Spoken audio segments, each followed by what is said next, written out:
올라가던 한국은 끝났다월 세방 마이너스 대출 지옥에서 청춘은 이 엔드 아는 별. 청춘을 위한 나라는 없다. 한윤형 박해천의 아파트 키드의 생애.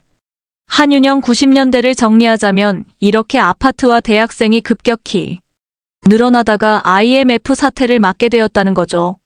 오숨 아까 87년 이후 임금 상승에 대해서도 언급하셨는데 실제로 97년 이전까지는 대공장 노조가 파업을 해도 받아들이는 양상이 지금과 많이 달랐습니다. 그 시기엔 파업을 하건 안 하건 어쨌든 삼성전자나 현대차 같은 기업이 임금을 올리면 거기에 준하는 비율로 다른 업체들이 임금을 올리곤 했습니다. 지금은 만약 현대차가 파업을 해서 임금을 올리면 납품 단가에 그 부담을 전가하기 때문에 하청업체나 거기 속해서 일하는 비정규직들이 손해를 본다고 해요. 어쨌든 임금이 그래도 상승하고 집값도 안정적이었던 90년대가 진행되다가 IMF 사태를 맞이했다고 할 수 있는데 혹시 우리가 IMF 사태를 겪지 않거나 다른 방식으로 그 충격을 흡수했더라면 한국 사회의 여러 변동들이 달라질 수 있었을까요? 박해천 그건 불가능하죠. 돌이켜놓고 보니 90년대는 아주 예외적인 시기였지 그 자체가 정상적이진 않았던 것 같아요. 심하게 말하면 한국 사회가 제게 안겨준 제일 큰 행운은 90년대에 20대를 보낼 수 있었던 것이었다고 할 정도로요. 또 다른 행운도 세대적인 건데 과외금지 시기에 10대를 보냈다는 거죠. 학교 마치면 놀 수 있었고 놀다 보면 심심해서 소위 뻘 생각이라는 것도 할 수 있으니까요. 개인적으로는 그 자유를 처음이자 마지막으로 마음껏 누릴 수 있었고 부모님은 사교육에 거의 지출을 하지 않으실 수 있었죠. 72년생인 소설가 정희현 씨는 노력하기만 하면 무엇이든 될 수 있으리라 믿었으므로 당연히 아무것도 되고 싶지 않았던 세대였다고 쓴 적이 있어요. 정확한 표현이라고 생각합니다. 하루키 소설을 읽으면서 이 정도는 나도 쓸 수 있을 것 같아 이런 느낌으로 살았던 거죠. 오숨 4년제 대학을 다닌다면 취업 걱정을 안 해도 되었고 덕분에 세상이 만만했던 거예요. 그런데 이런 예외적인 상황이 지속될 수 있었을까요? 상상하기 어렵습니다. 그건 한국이 정말로 유럽 선진국 어딘가에 가 있다는 건데요. 배는 오지 않는다. 한윤형 마지막 불꽃 같은 시기였던 90년대에 제 또래는 10대 시절을 보냈고 20살이 넘으니까 저 멀리서 먹구름이 몰려오는 종류의 체험을 하게 된 거죠. 박해천 조금 더 구분하자면 같은 70년대생 사이에서도 체감의 차이가 있는 것 같아요. 방금 말씀드린 예외적인 상황을 겪은 건 1968년 74년생까지고 76년생 이후 출생자만 봐도 또 많이 다르거든요. 70년대 후반에 태어난 사람들은 이제 대학 가면 놀아야지 했던 순간 IMF 사태를 겪었으니까요. IMF 사태라는 사건이 주는 사회적 변화가 한두 살 차이에도 미세하게 구별되어 드러난다고 할 수 있습니다. 한윤형 한두 살 차이도 그랬지만 순간의 선택에 따라서도 엄청난 복불복이 펼쳐지곤 했어요. 제가 아는 한 90학번 선배는 대학 졸업하고 할 일이 없어 벚꽃 구경하려고 여의도 근처를 서성이다가 KBS가 보여서 그 길로 원서를 쓰고 PD로 취업을 했어요. 들어가자마자 IMF 사태가 터졌으니 정말 운이 좋다고 할 밖에요. 그분과 같은 학번이었던 다른 선배는 그분 취업 시기에 공부를 하겠다고 대학원에 갔는데 나중에 KBS에 들어가긴 했지만 10년 후였던 거예요. 박해천 이명박 전 대통령은 30대 중반에 현대건설 사장이 됐고 마포아파트 건설을 지휘한 장동훈 중령이 대한주택공사 초기 총재로 부임한 게 30대 초반 정도였다고 해요. 사회의 여러 영역은 시차를 두고 새로운 세대가 유입되면서 발전을 겪게 되는데 해당 영역이나 조직이 그 규모를 유지할 수 있는가의 여부와 맞물려서 어느 순간 진입 장벽이 급격히 높아지는 경우가 있어요. 그런 상황이 사회 여기저기서 동시다발적으로 펼쳐진 게 IMF 외환위기 이후의 세계라고 할 수 있지요. 그리고 부동산 시장에서는 2002년부터 아파트 분양가가 빠른 속도로 오르기 시작하지요. 내 집 마련의 장벽이 급격히 높아지는 거죠. 70년대 후반 80년대 초반에 강남으로 떠나는 노아의 방주가 있었어요. 누군가는 타고 갔겠죠. 그분들은 이상한 모험을 하지 않는 이상 어느 정도 안정적인 중산층의 생활을 꾸릴 수 있었습니다. 이후 아파트 가격이 빠른 속도로 올라갔고 때문에 근로소득보다 더 많은 소득을 부동산을 통해 얻게 되죠. 그리고 근로소득의 상당 부분은 고스란히 사교육, 여가 등 중산층의 소비활동으로 연결되었고 내수시장의 규모를 키웠죠. 80년대 중반 이후 또 하나의 방주가 떴어요. 이번에는 목동, 상계, 과천으로 가는 배였습니다. 40년대생 가운데 강남 진입을 못했던 사람, 50년대생 중 일부가 그걸 타고 떠나죠. 87, 88년 부동산 폭등기에 집값이 또 올랐고 나도 드디어 중산층이 되었구나라는 자의식을 갖게 됩니다. 그리고 그 다음 방주가 수도권 5개 신도시로 떠나는 배였던 것 같습니다. 한국 사회에서 문제라 하는 것들은 이 방주를 타지 못한 사람들에게서 일어나고 있어요. 동시에 예전에는 20대 후반 30대 초반 청년 세대들에게도 방주 탑승권이 주어졌지만 2002년 이후의 세계에서는 더 이상 아무도 올라타지 못합니다. 대출을 받지 않고 내 집을 마련할 수 있는 방법은 부모님으로부터 증여받는 것뿐이지요. 프레시안 최영락. 세대가 이름을 갖는 방식. 한윤영 요약해드리면 이제 더 이상 배가 안 온다는 얘기였고요. 웃음 지금 우리의 90년대를 중 이야기해주신 셈인데 돌이켜보면 90년대는 그 시대 청년들에게 처음으로 외부에서 이름을 붙여준 시기이기도 해요. 그들을 말하는 X세대는 386세대보다도 먼저 자기 이름을 가졌었어요. 그러니까 80년대에 운동을 열심히 했던 세대와 구별되는 문화소비 세대로서 X세대가 먼저 탄생했었던 거죠. 80년대 학번 운동권들은 청년 시절이 아니라 이들이 여러 영역에서 대세를 이루면서 사후에 386세대란 이름으로 불리게 됐죠. 그래서 386이라는 이름도 한 세대를 아우르기에는 폭력적인 측면이 있습니다. 그들은 이른바 명문대에 다니면서 학생운동에 앞장섰던 이들인데 그 시기에 그런 사람들이 몇 %나 있었냐는 거죠. 운동권을 바라보는 시선의 격차는 있겠지만 그 숫자 자체는 예나 지금이나 적다고 들었거든요. 박해천 제가 기억하기로는 1998년인가 조선일보에서 처음으로 386세대라는 표현을 썼던 것 같아요. 광주 세대에서 386세대로 바꿔 부르게 된 변환의 지점이 세대론의 쓰임새라는 측면에서 흥미로운 점이 많습니다. 그 호명이 변환된 시점은 386이라 지칭되는 이들이 스스로 중산층이 되었다는 자의식을 가지게 된 시기와 거의 일치해요. 집값은 많이 오르지 않았지만 IMF 이후 바이코리아 열풍에 힘입어 주식이 많이 올랐거든요. 딱 그 시점인 9899년 조선일보의 영리한 면모가 발휘된 거죠. 이런 사례를 보면 그런 생각도 들어요. 세대론이라는 게 해당 세대의 이해관계를 대변하거나 조직화해야 할 필요가 있을 때 끌고 오는 게 아니라 10년 주기의 경제 호황, 정치적 격변, 아파트 건설을 통한 주택 보급 등의 사건들을 나름의 방식으로 통과한 이후 그래도 내가 청춘이라는 시절을 보냈구나라는 사실을 집단적으로 확인하기 위한 판타지로 존재하는 게 아닌가 하는 그런 생각이 들었던 거죠. 그런 의미에서 한윤영 씨한테 한 가지 질문을 하고 싶어요. 한윤영 씨가 속해 있는 세대는 3포세대 88만원 세대 등 다양한 방식으로 호명되잖아요. 그 호명에 대해 어떻게 생각하나요? 한윤영 전 이런 질문을 받으면 제 생각보다는 설문조사 결과를 말씀해드리곤 하는데요. 사실 부르기 나름이란 거죠. 386세대도 과대 대표된 호명이지만 그런 방식으로 호명된 이유와 맥락이 있는 것처럼요. 제가 속한 세대가 정말 많은 이름으로 불렸는데 10대 시절 붙은 N세대가 그 최초였어요. 웃음 학교 컴퓨터실에서 음란물을 검색하는데 무리가 없을 정도로 인터넷 보급과 확산이 빠르게 이루어졌던 시기이니까요. 개인적으로는 그나마 88만원 세대가 와닿는 부분이 있습니다만 이 이름도 약 10년 단위의 문화적 분절을 포괄하기는 어려운 측면이 있어요. 가령 90년대에 10대 시절을 보낸 제 또래는 입시에 억눌려 있다가도 대학에 가면 원 없이 자유를 누린 줄 알았고 부모들도 그 환상을 제공했지만 2000년대에 10대 시절을 보낸 저보다 어린 세대는 대학에 가도 힘든 상황의 연속이란 걸 이미 알고 있거든요. 감상만 이야기하고 말았는데 어쨌든 이름을 정하는 건 제 몫은 아닌 것 같아요. 박해천 제가 보기에 세대론을 통해 뭔가를 이루고자 했을 때 그 유형엔 두 가지가 있는 것 같아요.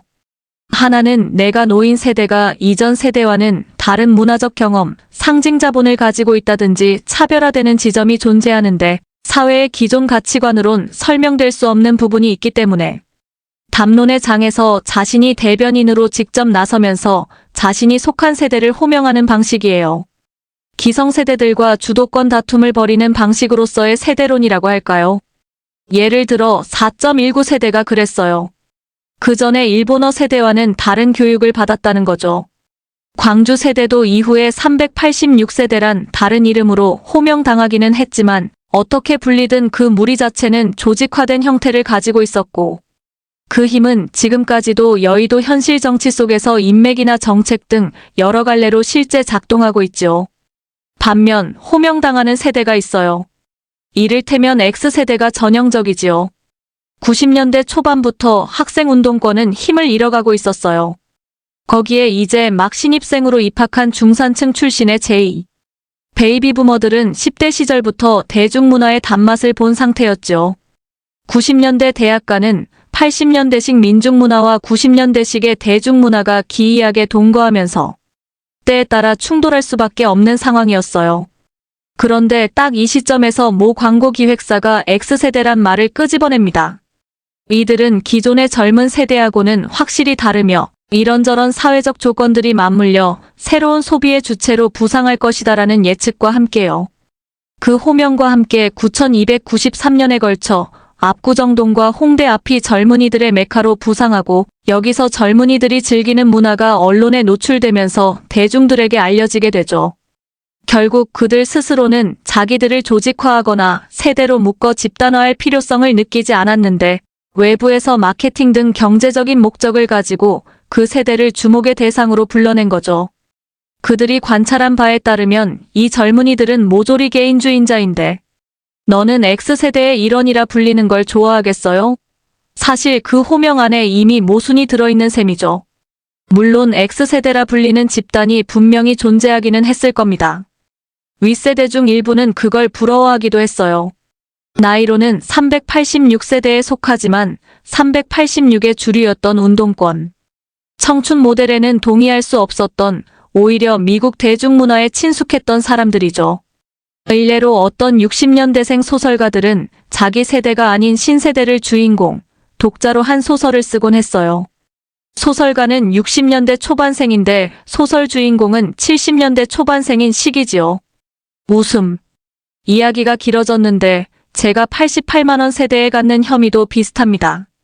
X세대가 소비 차원에서 동원되었던 것과 유사하게 88만 원.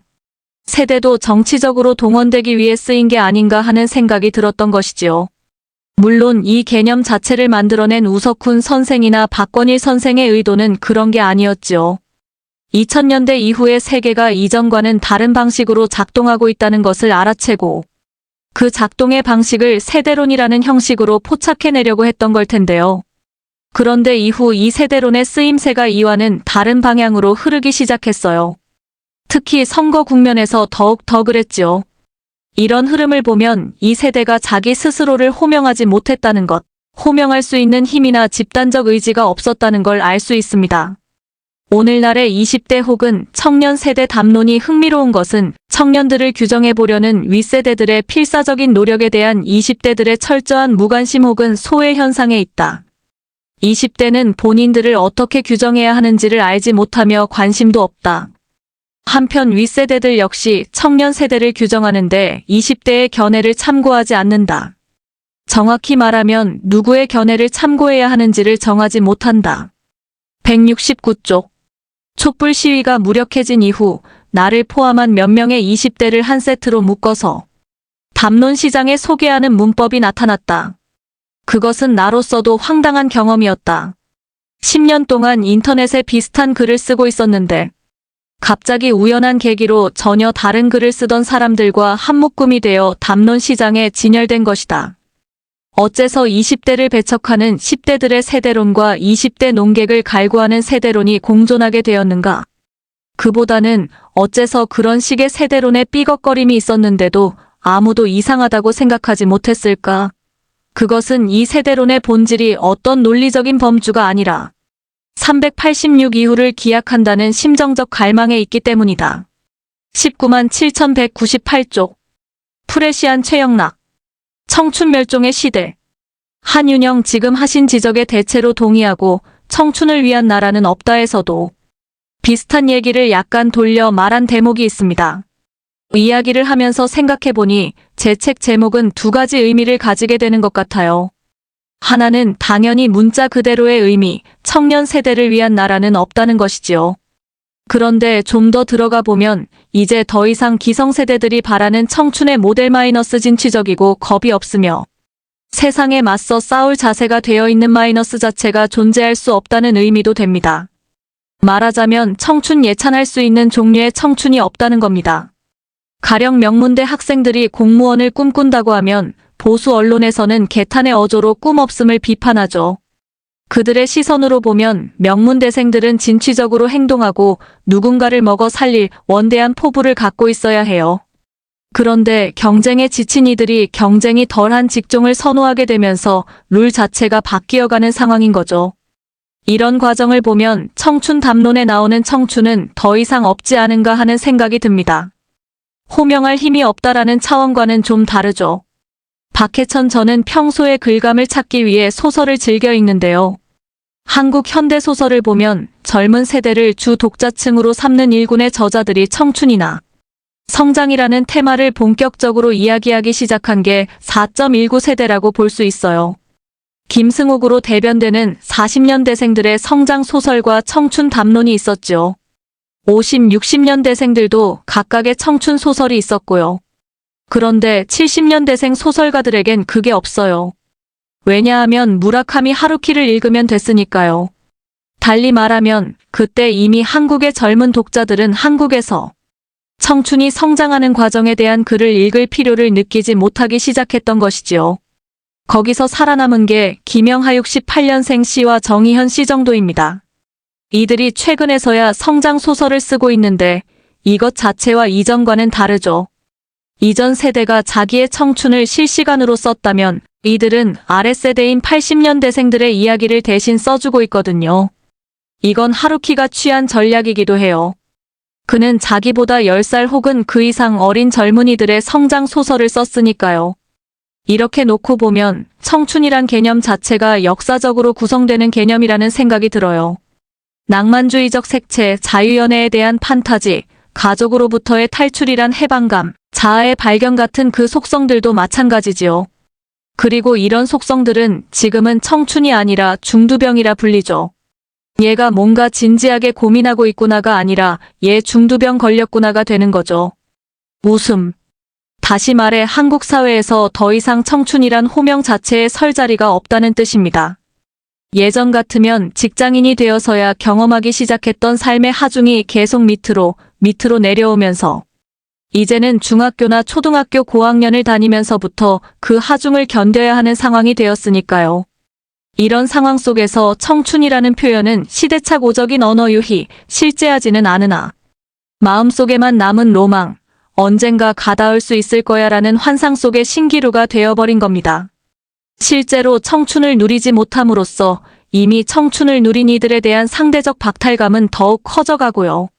사람이 사회에 진출하고 가정을 꾸리고 나서 한숨 돌린 때쯤 되면 젊은 날의 기억을 더듬으면서 그때가 좋았지라면서 사후적으로 자신의 청춘이라는 걸 재구성하게 되는 경향이 있지요. 난 지금도 청춘이야라고 말할 때의 청춘도 있겠지만 우리가 지금 이야기하는 청춘은 사람이 평생을 살아가면서 반복 강박처럼 불러들이는 어떤 기억의 핵심이거든요. 그런데 지금의 젊은 세대들에게는 그럴 만한 기억의 핵심이 사회적으로 공유되기 어려워진 상황 같습니다. 한윤영 지금 굶지 않고 있어야 굶었던 시절도 낭만이 될 수 있다는 얘기군요. 박해천 그렇죠. 그때 내가 그렇게 방황했기 때문에 방황했지만 지금 이런 생활을 하고 있는 거야라는 감각이 있어야 한다는 거죠. 이명박 전 대통령이 촛불 집회가 한창이던 시기에 청와대 뒷산에 올라 아침 이슬을 부르며 눈물을 흘렸다는 이야기가 있잖아요. 그게 바로 청춘인 거죠. 웃음. 세대 간 불평등은 실제하는가? 한윤영 청춘을 위한 나라는 없다라는 제목은 2010년 엄기호 선생이 낸 책, 이것은 왜 청춘이 아니란 말인가와 대구를 이루는 것 같기도 합니다. 아마 윗세대가 상상하는 것과는 다른 양식의 청춘이 있다는 의미에서 그런 제목을 쓰신 것 같은데요. 엄기호 선생도 91학번이라 박해천 선생과 비슷한 세대입니다. 이 책에도 지금 대담 내용과 관련 지을 수 있는 재미있는 대목이 많은데요. 저자가 대학에 다니던 시절만 해도 대부분이 부모로부터의 독립을 간절히 염원했는데 20년쯤 뒤 본인이 직접 지방대학교에서 강의를 하다 보니 그들은 그렇지 않았다는 얘기가 나와요. 독립할 생각이 없고 오히려 집에서 자기를 쫓아내지 않는 게 고마운 겁니다. 이런 식의 감각 전환들이 일어나는 상황인 것 같아요. 그런데 우리 어떤 세대에 속한 사람들과 우리 세대를 어떤 식으로 정의해야 하는가, 이와 관련된 여러 난점들 중에는 세대 간 불평등보다 세대 내 불평등, 혹은 불평등 자체가 더 중요하다라는 사회학자들의 비판도 있습니다. 맞는 말이죠. 그래서 더더욱 세대론을 통해 누군가를 호출해내기가 어렵습니다. 같은 세대라 하더라도 서로 굉장히 분절화, 파편화되어 있거든요.